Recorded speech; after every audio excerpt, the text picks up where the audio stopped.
But the United Nations in New York, Palestinian Authority leader Mahmoud Abbas has addressed the General Assembly. It was a speech marked by condemnation for Israeli attacks that have killed thousands of Palestinian civilians, as well as a vow to vanquish Hamas and pursue a new peace with a two-state solution. To that end, Abbas urged the world community to keep up the pressure on Israel so that the Palestinian Authority can be a full partner in peace.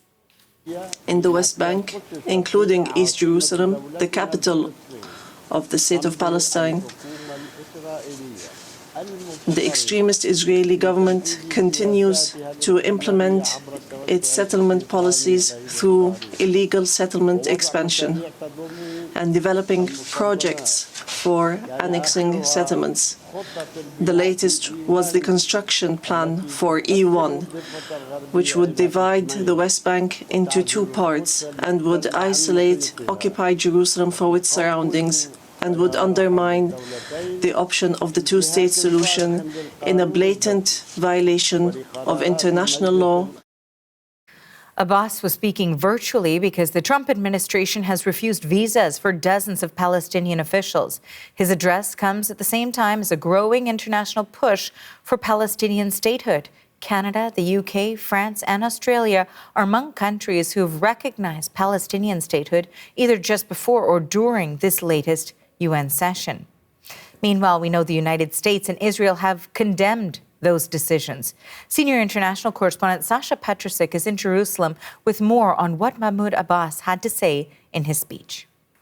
As we've seen so many countries recognize a Palestinian state, the closest thing that exists today to that would be the Palestinian Authority. This is the organization that runs parts of the occupied West Bank, and Mahmoud Abbas is the president of that group. So it's the closest to a Palestinian country.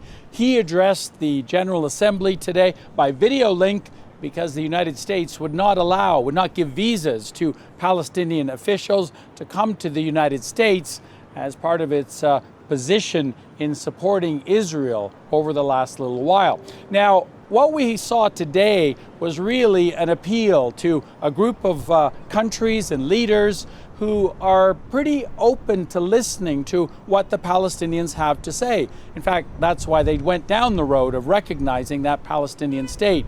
Abbas was, first of all, dealt with the whole question of Gaza. He wants that war to end.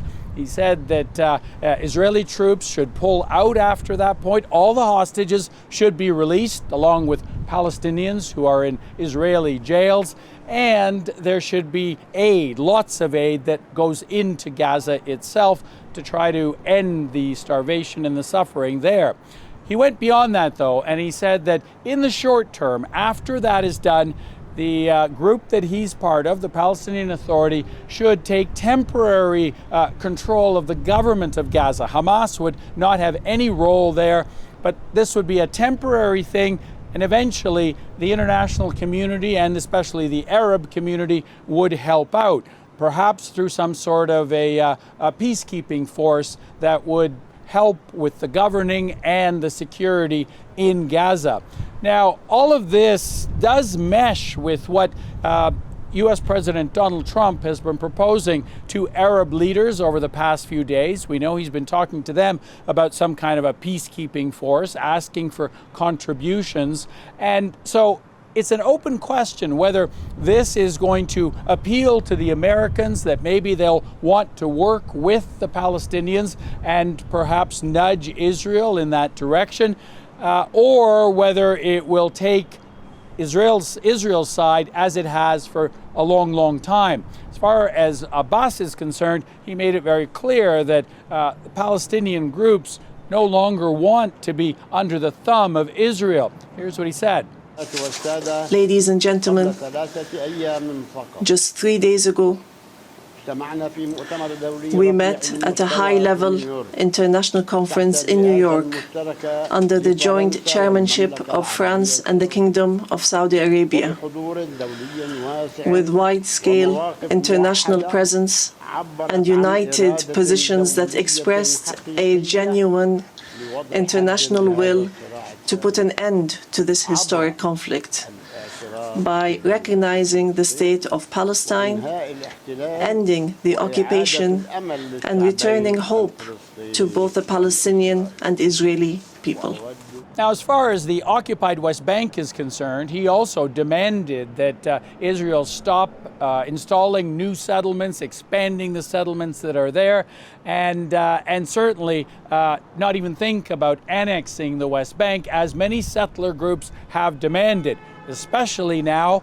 These groups say that Israel should retaliate against international moves to recognize the Palestinian state by, in fact, annexing everything. That's one of the things at stake when we look at this speech that we just heard today. The whole question of what will Israel do in response to Canada, Britain, France, many other countries recognizing a Palestinian state just in the last little while. Will it annex parts of the occupied West Bank? Will it expand settlements, or will it do something else in terms of expanding its power, especially its security control over more parts of land which is supposed to be under the control of Palestinian organizations? That is still very much an open question as Israeli Prime Minister Benjamin Netanyahu heads to the United States, not only to speak at the UN, but also to consult with Trump and try to figure out what Israel's next step is going to be, knowing that the United States and Israel are getting more and more isolated from the international community, but also knowing that he has the power to keep fighting in Gaza and has the control of the occupied West Bank. Sasha Petrosic, CBC News, Jerusalem.